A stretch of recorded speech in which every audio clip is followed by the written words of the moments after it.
សោកស្ដាយចំពោះ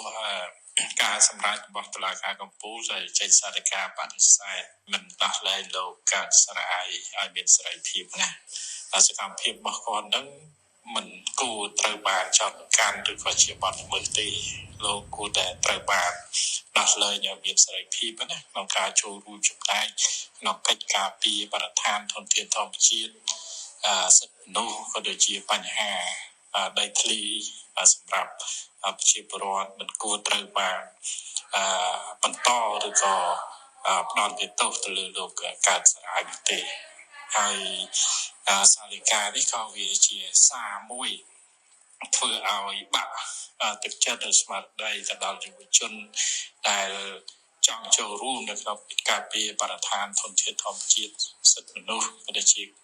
ជួយប្រជាពលរដ្ឋដែលរងគ្រោះដោយសារបញ្ហាដីធ្លី